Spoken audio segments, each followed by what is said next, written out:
Oremos. Señor Jesús, estamos acá reunidos en tu nombre. Bendecimos tu palabra y te damos gracias por ella. Rogamos a tu Espíritu Santo que sea Él trayendo paz a nuestro corazón, paz en este lugar, para que todo cuanto se predique sea escuchado por nosotros y llegue hasta lo más profundo de nuestro ser. Que derribe murallas, que rompa cadenas y sobre todo, Padre, que quite todo aquello que no está alineado a tu voluntad. Y te rogamos, Señor, que nuestros corazones puedan ser moldeados a tu palabra, a la imagen de Cristo Jesús, y que la obra que tú has iniciado continúe obrando en nosotros y perfeccionándose hasta la medida de nuestro Señor y Salvador. Padre, yo te pido que en esta mañana todos podamos estar atentos a tu palabra, tomarla, vivirla, amarla y ponerla por obra. En el nombre de Jesús, Señor, te pedimos esto. Amén. Muy bien, hermanos, abran sus Biblias en la epístola de Santiago capítulo 1. Hoy vamos a retomar esto. Y mientras van buscando la carta de Santiago capítulo 1, quiero hacerles una pregunta. Por favor, levanten la mano quien ha escuchado la frase caer en tentación. ¿Todos? Ok, perfecto, muy bien. El asunto está en qué entendemos por esta frase. Hemos escuchado muchas veces, ha caído en tentación, o hemos caído en tentación, o he caído en tentación, pero ¿qué entendemos con esta frase? Algunos lo pueden entender como, yo estaba caminando de lo más tranquilo y feliz por la vida y de repente, ¡zas!, caí en la tentación. No, es como que si fuera una especie de descuido, algo involuntario, o como si estábamos yendo por la calle y ahí estaba oculto en la esquina o atrás de un árbol Satanás y cuando nos vio nos empujó a la tentación y caímos a la tentación. A veces pensamos que son así las cosas. Pero si creemos que sucede de esta manera la tentación, hermanos, no solamente somos presa fácil para el pecado, somos presa servida en bandeja de plata para el pecado.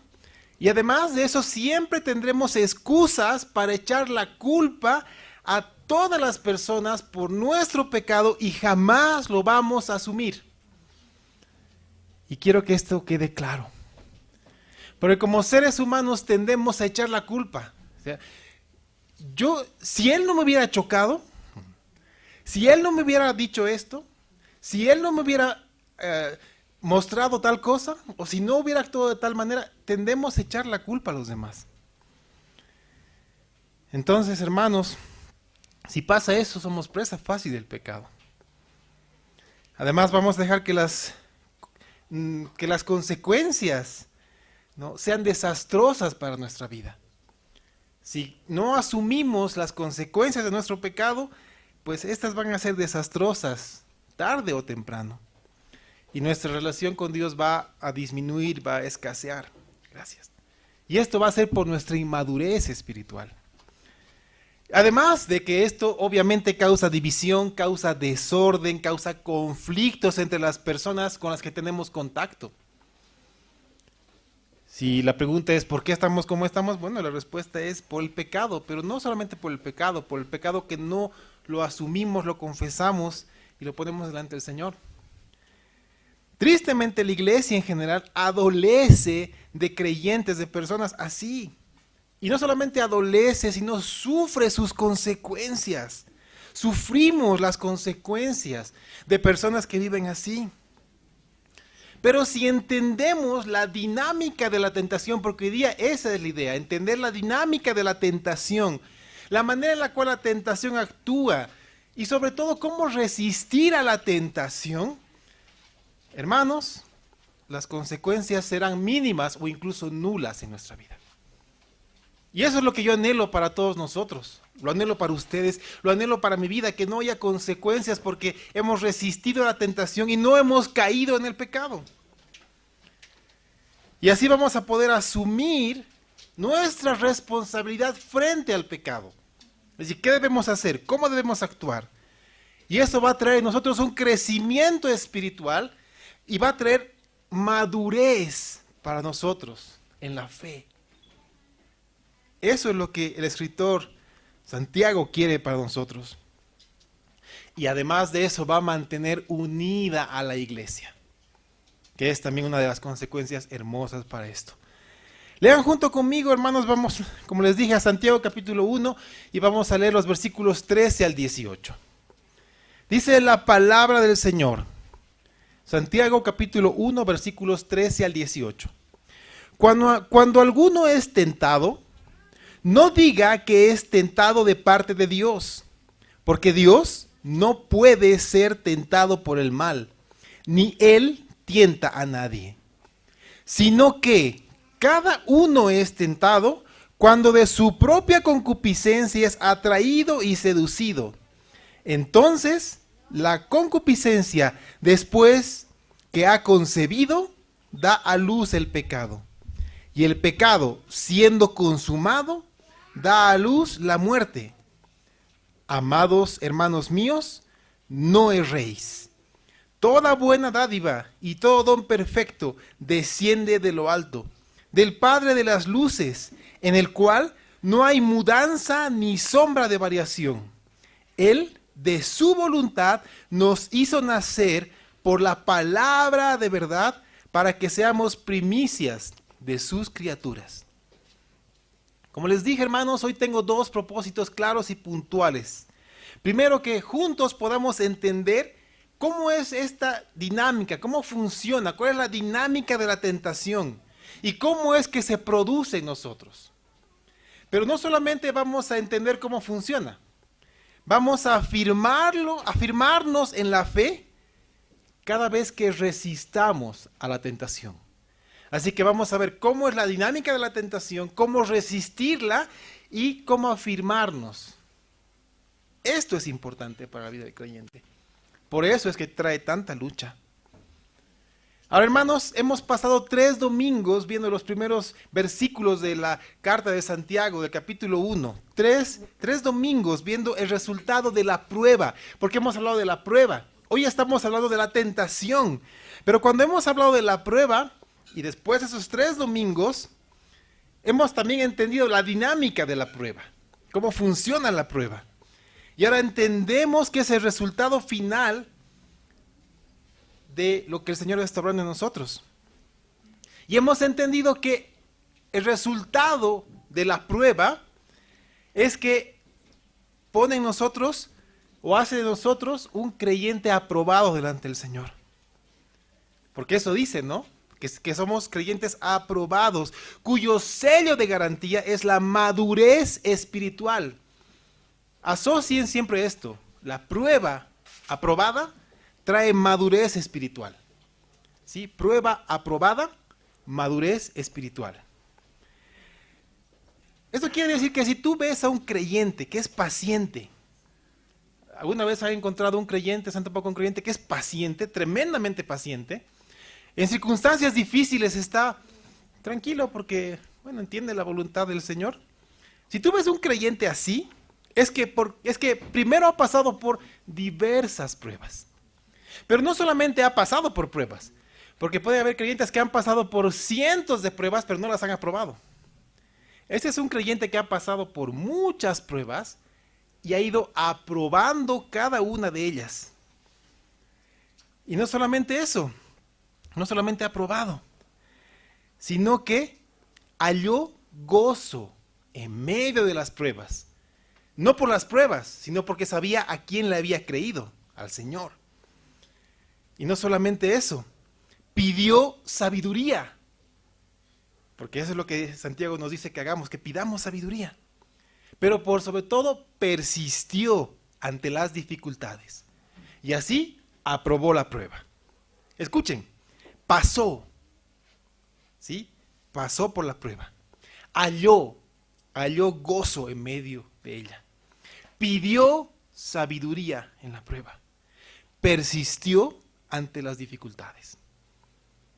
Entonces, el resultado es un creyente aprobado, por lo tanto, maduro espiritualmente.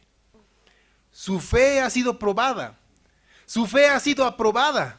Y cuando digo su fe, me refiero a su conocimiento sobre la persona de Jesucristo y su palabra dejada a nosotros. Ahora, si tú ves una persona que no es paciente, más bien que se afana, Que está ahí sentado y de repente está ahí. ¿Ya qué hora va a terminar? ¿Y qué vamos a hacer? ¿Y qué tengo que hacer? Y se desespera y no sabe qué hacer. ¿Te has topado con gente así? ¿No? Que está ahí. Y ya tenemos que acabe. Y viene lo siguiente. Pero ya. Si tú ves una persona que se afana fácilmente ante diversas circunstancias, pero no solamente eso, se desmorona ante los problemas. Viene un problema y, ¡ay, ¿por qué a mí? Se desmorona. Pero no solamente se desmorona, huye de las pruebas. ¿Qué estás viendo? Estás viendo un creyente inmaduro. Pero no solamente estás viendo un creyente inmaduro, estás viendo un creyente que necesariamente va a pasar nuevamente, una y otra vez, por el raudal de la prueba hasta que aprenda a tener paciencia cuando apruebe y sea maduro espiritualmente. Y esto es fuerte, hermanos míos, porque muestra nuestra realidad ante la palabra, muestra nuestra realidad ante el Señor, nuestra realidad ante nuestros hermanos. Y es complejo. Ponte a pensar en lo siguiente, y hagámoslo de manera seria. De la misma manera que tú no pondrías tu confianza, ni le darías una responsabilidad grande, importante a una persona inmadura, porque no lo harías, ¿no? Si tú ves a una persona inmadura, no le darías una responsabilidad grande. No le pedirías que haga algo importante para ti, ¿no es así?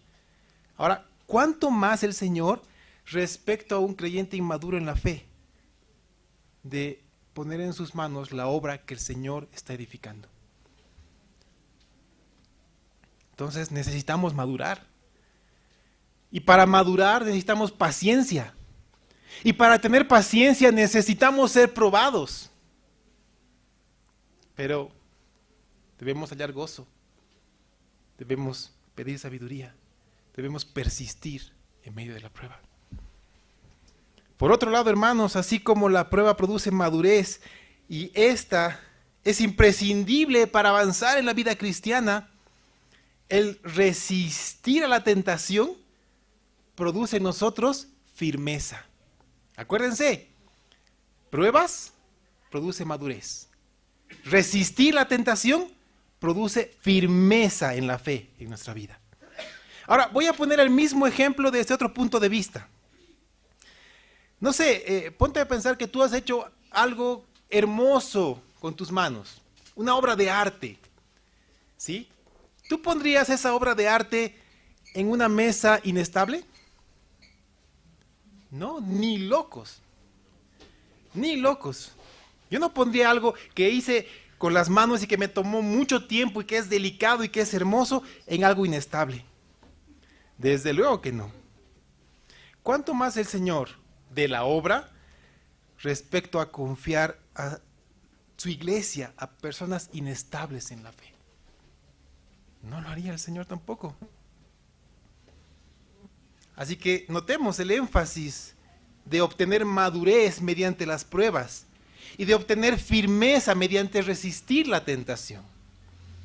Dos elementos importantes en nuestra vida. Sencillos de comprenderlos, pero tal vez difíciles de aplicarlos, porque requiere decisión de nosotros, pero no decisión de que ya lo voy a hacer, voy a resistir la prueba, no, decisión de rendirnos ante el Señor para que Él obre en nosotros. Eso es importante. Ahora, hermanos, ya sabemos que debemos entrenar para ser alguien confiables para el Señor. Debemos entrenar. Así como un equipo, no sé, de fútbol, el DT no va a poner a alguien que no ha entrenado en un partido importante.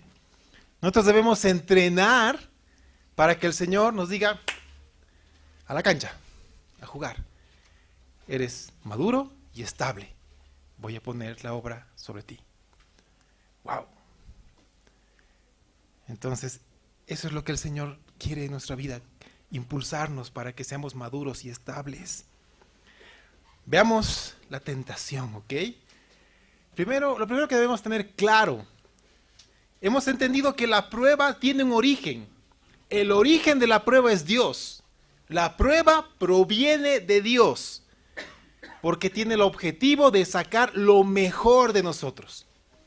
Hemos hecho varios símiles con el tema de la prueba. Con el que nos quedamos es con el del crisol, que es donde se pone un metal precioso para que la escoria salga y la podemos quitar y sea un metal refinado y puro. Ok, la prueba es el crisol de Dios para nosotros, donde lo que no le agrada se va retirando y quedamos aprobados. Y si bien las pruebas son permitidas por Dios, debe también quedar claro que Él no produce ni tampoco impulsa tentaciones en nuestra vida. La tentación proviene de Satanás y del pecado, de nuestra concupiscencia. Y tiene un objetivo, sacar lo peor de nosotros. Ese es el objetivo de la tentación, sacar lo peor de nosotros. La prueba, sacar lo mejor de nosotros. Así como las pruebas tienen un fin positivo en nuestra vida, la tentación busca nuestra caída. Y obviamente tiene un fin negativo, un fin de muerte. Y las tentaciones de ninguna manera tienen el origen en Dios, esto que quede muy claro. ¿Por qué? Porque Él es santo y justo. Así que ten siempre en cuenta, hermano mío, que pretender acusar a Dios como incitador de las tentaciones es una blasfemia. Así que no caigas en esto. Pero hemos visto, y esta mañana arrancábamos con el discipulado de la mañana y comenzábamos a ver el tema de la tentación. Y yo les dije que iba muy de la mano con lo que íbamos a compartir. Y vimos que tristemente el ser humano, recuerdan, desde el principio tiende a no reconocer su responsabilidad por el pecado, ¿no? Y a echar la culpa a los demás, incluido a Dios. No solamente no reconoció su pecado, le echó la culpa a Dios. Ok, Génesis 3:12, ahí está de manera clara, ¿no? El hombre le respondió, dice a Dios, ¿no? La mujer que me diste por compañera me dio del árbol y yo comí. ¿Qué le estaba diciendo Adán a Dios? Si tú no me hubieras dado a esta mujer, yo no hubiera pecado. O sea, es tu culpa. Tú me la has dado. Eso es lo que le estaba diciendo a Adán. Él no quiso asumir su responsabilidad por pecar deliberadamente. ¿Hay alguna diferencia con nosotros? Desde la creación hasta hoy, la dinámica de la tentación y del pecado no ha cambiado. El asunto es, ¿la conocemos? Porque si la conoceríamos, no seríamos presa fácil del pecado. No lo seríamos. Hermanos, no acusemos a Dios. Entendamos cómo funciona la tentación, ¿ok? La manera en la cual habla Santiago es impresionante. Nuevamente les voy a leer y presten atención, intenten digerir en su mente las palabras que Santiago utiliza. Santiago 1, 14 al 16. Dice, sino que cada uno es tentado cuando de su propia concupiscencia es atraído y seducido. Entonces, la concupiscencia, después que ha concebido, da a luz el pecado. Y el pecado, siendo consumado, da a luz la muerte. Amados hermanos míos, no erréis. Hermanos, en lugar de responsabilizar a Dios, el tentado debe asumir su culpa por un motivo. Todo inicia en su propia naturaleza pecaminosa. Todo inicia en nosotros. Es decir, en nuestro corazón, en tu corazón, en mi corazón. Ahí inicia el tema del pecado. Ahí nosotros, nuestra concupiscencia es atraída y seducida. Ahora, no negamos que la tentación puede ser inducida por Satanás. Él puede tentarnos. Pero por algo la Biblia lo llama el tentador, ¿no es así? Pero a diferencia de Dios, Satanás no es omnipresente. Él no está en todas partes, no está tentando a todos en todo el mundo. En cambio, Dios sí está probando a todos sus hijos en este momento alrededor del mundo. Satanás no es omnipresente, él está en un lugar. ¿Dónde estará? Así que cuando decimos, es que Satanás me ha tentado y he caído en la tentación, ni modo, me ha empujado tan fuerte que no me podía resistir. ¿Será verdad? No. ¿Cuántas veces le hemos echado la culpa de cosas de las cuales nosotros somos los responsables directos por nuestra carne y por el hecho de no dejarnos controlar por el Espíritu Santo? ¿Cuántas veces le hemos echado la culpa a Satanás y él estará? ¿Dónde estará? En Oriente Medio, no sé. Y le hemos echado la culpa a él. Así somos nosotros. Así que ya entendemos cómo va funcionando esto. El tentado es atraído. Si hay un cebo ahí, es atraído por algo que le es agradable y placentero. Ojo con esto, a veces pensamos que la tentación es algo malo, es algo horrible. Es alguien que te va a venir y te va a decir, matala a tu esposa. ¿No? Es alguien que te va a decir, ahoga a tus hijos. No. Te va a decir, oye, mira, esta señorita está más joven que tu esposa y está bien bonita y te trata mejor. Es alguien que te va a decir, oye, mira, este caballero es más atento que tu esposo.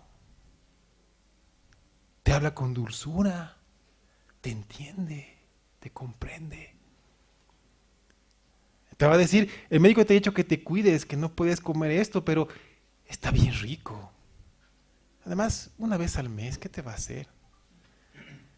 No, es lo que te dice, mira, yo sé que tú no has tenido este estudio, pero tú puedes mentir un poquito en tu currículum para que parezcas alguien importante. Entonces tú pones técnico superior en refrigeración de artículos cerámicos. Y cuando preguntan, ¿qué haces? No, yo soy el que moja el ladrillo y le paso al maestro que está construyendo el muro.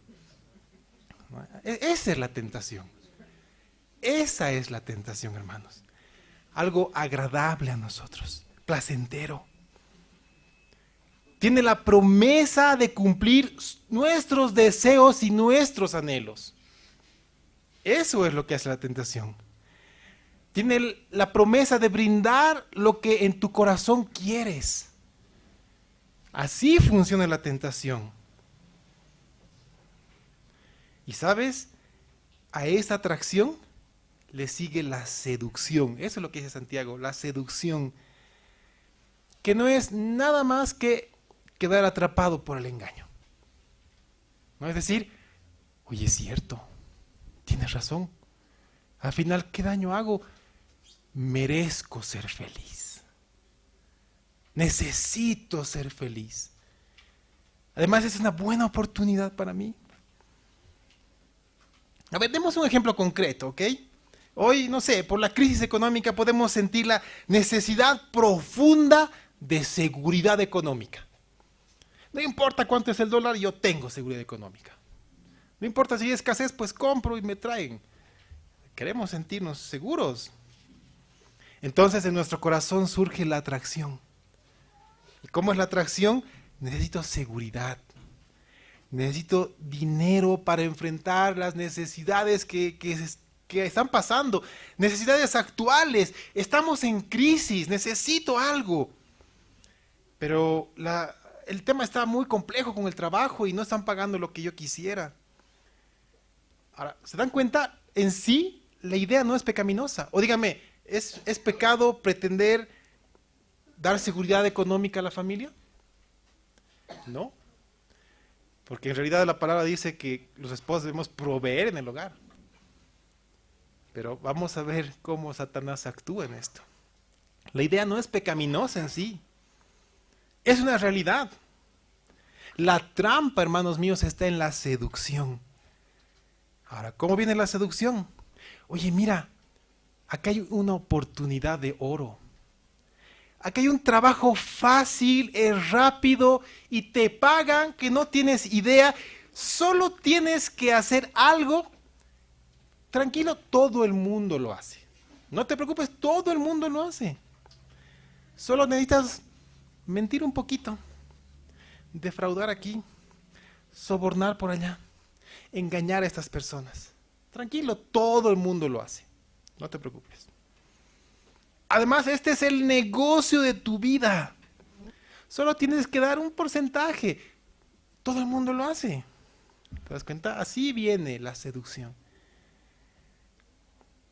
Así es como caemos. Así es como fácilmente somos atraídos, somos seducidos por nuestra propia concupiscencia, sin asumir culpa. Y le echamos la culpa a los demás, ¿no? Todo el mundo lo hace. Todo el mundo lo está haciendo. ¿Yo por qué no lo voy a hacer? Además es para darle seguridad a mi familia. ¿Notan la trampa? Ahí está clara. Y todavía decimos, como todo el mundo lo hace, yo sería tonto si no lo hago, porque me estoy perdiendo una tremenda oportunidad. Y como no quiero ser tonto, quiero asegurar mi futuro económico, quiero asegurar a mi familia, decido hacer lo que no es correcto. Al final no estoy matando a nadie y va a ser por un tiempito. Así viene la seducción, hermanos míos, y caemos. Y sabes, esto se aplica a cualquier cosa que no le agrada a Dios en tu vida. Una mentira piadosa, hacernos de la vista gorda, callar frente a una situación incorrecta, dar información que no es veraz.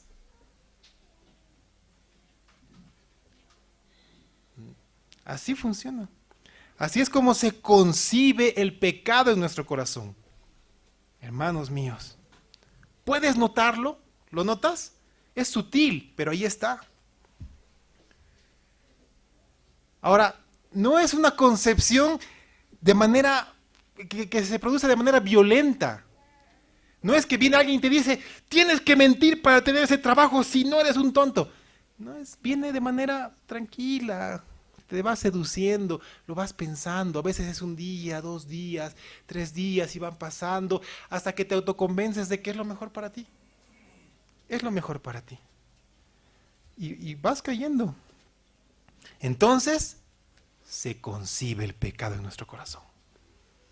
No es de manera violenta, no es de manera agresiva. Es sutil.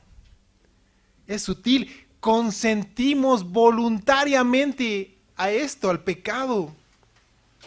Y después, como dice Santiago, después de la concepción, viene el alumbramiento, es decir, viene el nacimiento. Se da a luz el pecado. Ahí tienes en tus brazos a tu hijo que se llama pecado. Ahora, lo más impactante de esta figura, ¿sabes qué es? Que lo que ha nacido se llama muerte. Eso dice Santiago. ¿Y sabes por qué se llama muerte lo que ha nacido? Porque Romanos 6:23 dice, porque la paga del pecado es muerte. Entonces lo que ha nacido está muerto. Nuestra propia concupiscencia no da a luz algo positivo, algo vivo. No, no lo hace. Da a luz algo estéril, algo muerto, sin fruto alguno. Eso es lo que da a luz nuestra propia concupiscencia. Por eso, hermanos míos, Santiago de manera clara dice, no erréis, no te equivoques, no andes por camino extraviado, no vayas por camino equivocado. Tal vez ese camino te parece bueno, pero escucha la advertencia del que escribió Proverbios 16:25. Anótalo, márcalo en tu Biblia, Proverbios 16:25.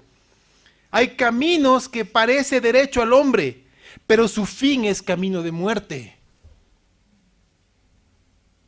El Señor no quiere que vayas por esos caminos, que no vayas por camino de muerte. Algo que todos debemos saber es que si nos encontramos cosechando consecuencias de haber creído en la tentación y haber pecado, ¿de quién es la culpa? Dime, ¿de quién es la culpa? Porque hemos entendido que de Dios no es. De Satanás, ahí está, de Satanás, Satanás se pasa. No, del amigo que nos ha venido a decir mentiras. ¿De quién es la culpa? 100% nuestra. 100% nuestra, hermanos míos. Así que no pierdas el tiempo buscando culpables. No pierdas el tiempo echando la culpa a tal o cual persona, y menos no blasfemes culpando a Dios. ¿Está claro, hermanos míos? Eso debe estar claro. Entonces, ¿qué es lo que debemos hacer? ¿Qué necesitamos hacer? Fácil, arrepentirnos. Debemos arrepentirnos. Ahora, lógicamente a nadie le gusta que le digan eso. A nadie le gusta que le digan, oye, ¿sabes qué? Has pecado y es tu culpa. Arrepiéntete. A nadie le gusta que le digan eso. Obviamente preferimos que nos digan, tranquilo, ¿sabes? Yo he visto lo que te ha hecho esa persona, bien que le has respondido así. Eso es lo que preferimos. Eso es lo que queremos. Alguien que te diga, oye, yo he visto lo que ha hecho, tranquilo, bien que le has dado un 1. Eso es lo que preferimos. Que nos digan, es que se aprovechan de que tú eres bueno, eres bien noble. No, hermanos. La palabra dice que el 100% de la culpa es nuestra. Y debemos arrepentirnos. Si yo hiciera lo contrario, si yo te dijera, no, sabes que eres muy bueno, el otro tenía la culpa, yo no te amaría. No te amaría. Yo en realidad prefería verte hundido en tu pecado y lejos de la voluntad de Dios. Pero por cuanto Dios te ama y pone ese amor en nuestro corazón, debemos ser honestos. La responsabilidad de tu pecado es tuya y de nadie más. La responsabilidad de nuestro pecado está sobre nuestros hombros. Ahora, ¿qué es lo que Dios quiere y lo que tiene para nosotros, hermanos míos? Siguientes versículos 17 y 18. Dice, toda buena dádiva y todo don perfecto desciende de lo alto, del Padre de las luces, en el cual no hay mudanza ni sombra de variación. Él, de su voluntad, nos hizo nacer por la palabra de verdad para que seamos primicias de sus criaturas. ¡Wow! Como Dios no tienta a nadie y tampoco utiliza la tentación para mal de nadie, debemos tener claro, hermanos míos, que lo único que puede proceder de Él, ¿qué es? Lo bueno. ¿Qué quiere Dios para ti? Lo bueno. ¿Por qué te prueba Dios? Porque quiere sacar lo bueno que hay en ti, lo bueno que Él ha puesto, que es su Hijo. Entonces, todo puede variar en este mundo, menos Dios. Y esa es una seguridad eterna que tenemos. Todo puede variar, menos Dios. Él es eternamente invariable. Y aquí hay una idea impresionante, la de que en Él no hay sombra de variación. Y esta frase tiene mucho que ver con los que estudiaban los astros en ese tiempo. Tiene mucho que ver con la astronomía, con el estudio del movimiento de rotación y todo eso. Les pongo un ejemplo muy sencillo para no irnos por las ramas. ¿Cuántas veces han visto el anuncio de que hay un eclipse completo, ¿no? Un eclipse solar del 100%? Muchas veces, ¿no? Pero de repente en nuestro país no. A veces ni siquiera se ve el eclipse. O se ve que una parte nomás está eclipsada. ¿Saben por qué? Porque depende mucho de dónde estemos parados. Porque puede ser que en otra parte del planeta podamos ver el eclipse completo. Depende de dónde estemos en este planeta para que la rotación de los planetas, de la luna, del sol, de todo eso, pueda bloquearnos la luz del sol. Así funciona. Depende de la persona que está observando y del lugar donde se encuentra.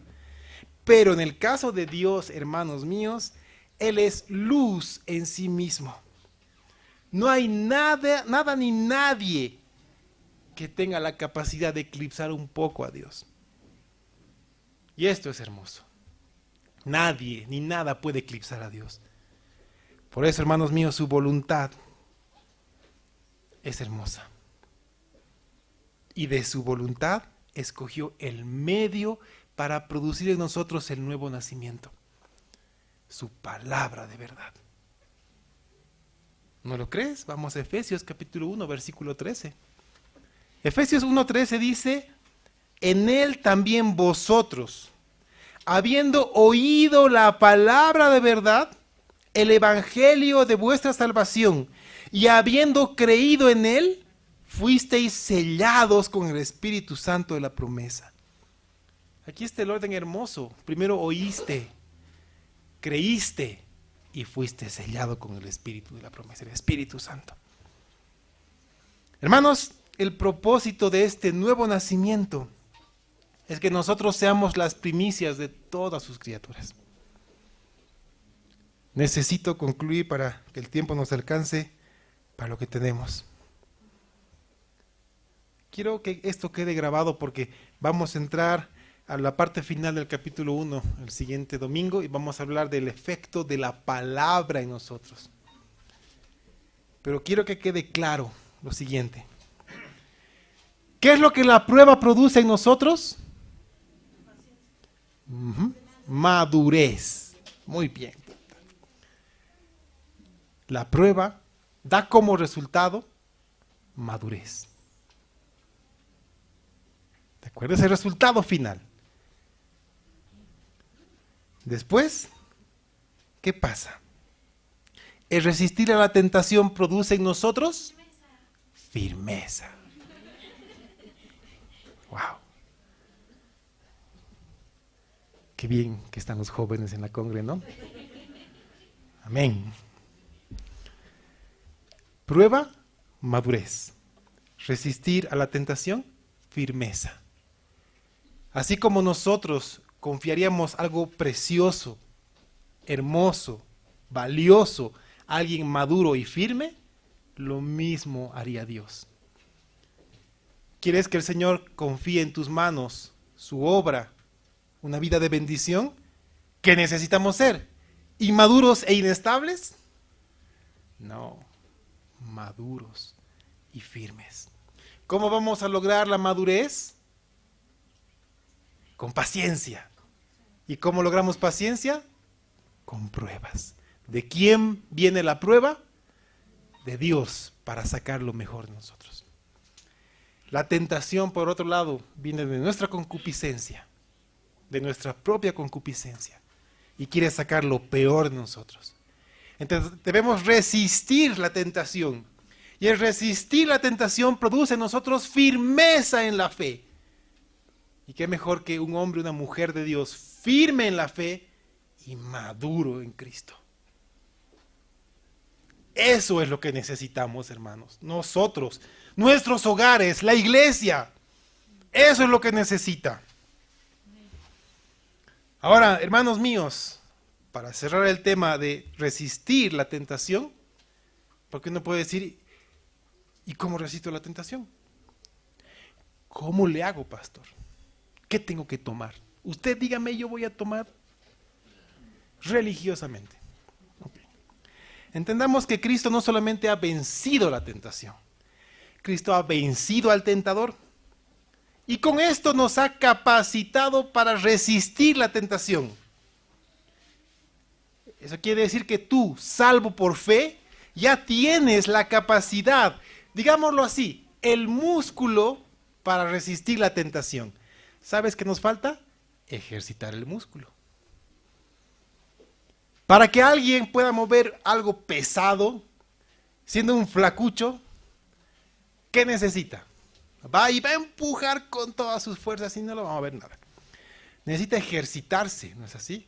Entonces va al gimnasio, se ejercita, come bien, es disciplinado y cuando crece y es más fuerte, empuja como si nada las cosas. Así funciona, hermanos míos. Así funciona. Así de sencillo. Necesitamos ejercitar este músculo. Otra pregunta. Ok, pastor, ¿cómo ejercito este músculo espiritual? Deme la dirección de ese gimnasio espiritual y yo voy. Me inscribo, 6 de la mañana estoy ahí presente. Te la pongo clarísima, ¿sí? Escucha. Alimenta tu espíritu y no la carne. ¿Te queda claro? Te la repito. Alimenta tu espíritu y no la carne. Ejercita el espíritu y no la carne. ¿Sabes por qué? Porque mientras más fuerte sea tu carne, más fácil vas a ceder ante cualquier tentación. Mientras más fuerte seas espiritualmente, vas a resistir la tentación sin ningún problema. Y yo quiero recomendarte 3 ejercicios. ¿Sí? 3 ejercicios. No como dicen en el gimnasio, no, hazme 3 repeticiones de 20 con tal peso. No, 3 ejercicios muy sencillos. ¿Sí? Obviamente hay más, pero comencemos con esto, ¿sí? Primero, escucha. Rodéate de todo lo que alimenta tu espíritu y deja de lado lo que no te edifica. Y sé honesto contigo mismo. El TikTok, el Facebook, el Instagram, ¿te está edificando? Es que me llegan unos cortitos del pastor, ¿cómo se llama este pastor? No me acuerdo, pero me dice que es bien, que yo voy a triunfar y voy a ser bueno y feliz. ¿Cuánto tiempo invertimos en estas cosas? ¿Y cuánto tiempo en ser edificados y alimentar nuestro espíritu? Seamos honestos con nosotros mismos. Alimentar la carne es lo más fácil del mundo porque hay alimento en abundancia. Alimentar el espíritu demanda de nosotros decisión y constancia. Así que, hermano, 1, rodéate de todo lo que alimenta tu espíritu y deja de lado lo que no te edifica, lo que alimenta tu carne. Pero hazlo, decide hacerlo.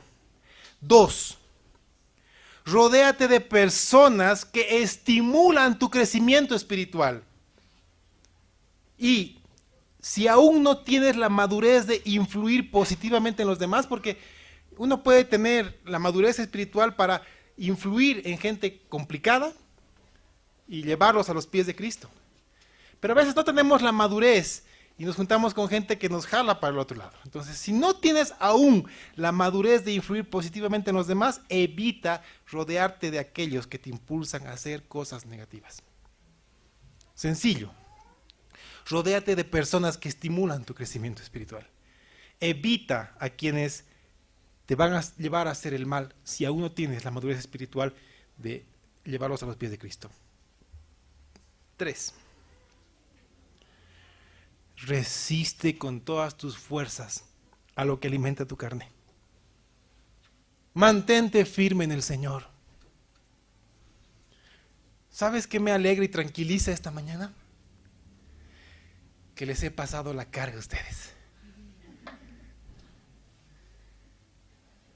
Si en este momento el Señor me llama a cuentas, yo puedo decir, los hermanos que estaban acá presentes han escuchado tu palabra, saben qué es lo que tienen que hacer. Ya está en ellos. ¿Sabes cuál es mi labor ahora? Orar, porque tú ejercites ese músculo espiritual. Y que dejes morir hasta que se acalambre ese músculo carnal. Mi anhelo es que las pruebas por las cuales estás pasando produzcan en ti madurez. Y que estos 3 ejercicios para esforzarnos y ejercitar el músculo espiritual produzcan en ti la capacidad de resistir la prueba y hacer de ti una persona, un creyente, un hijo de Dios, firme en la fe. Alguien confiable para el Señor, en quien Él ponga su obra y se glorifique en tu vida. Ese es mi anhelo, esa es mi oración. ¿Qué te toca a ti? Hacer lo que hemos aprendido. Amén. Vamos a ponernos de pie, hermanos míos.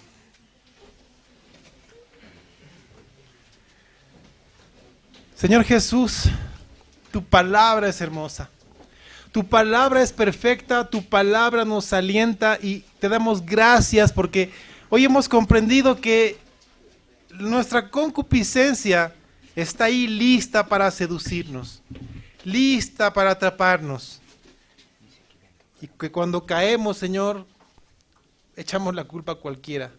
Pero hoy hemos entendido, Padre, que es nuestra responsabilidad. Y hoy nos arrepentimos delante de ti, Padre Santo. Nos arrepentimos de corazón y te pedimos que nos ayudes a ejercitar nuestro músculo espiritual. Te pedimos, Padre, que el alimento espiritual que tú tienes a nuestra disposición abunde más que el alimento carnal. Ayúdanos a dejar de alimentar la carne y alimentar con todas nuestras fuerzas el Espíritu. Señor, queremos ser creyentes maduros y firmes para tu gloria, para bendición de este hermoso pueblo. Señor, guíanos, por favor. Danos esa fortaleza. Gracias, Padre, porque hemos escuchado tu palabra. Hemos entendido nuestra labor, hemos entendido nuestra tarea. Y yo te ruego, Padre mío, que pongas en nosotros el querer y el hacer por tu buena voluntad de que esto sea llevado a cabo. Gracias, Señor. Te amamos y te bendecimos en el nombre de Jesús. Amén.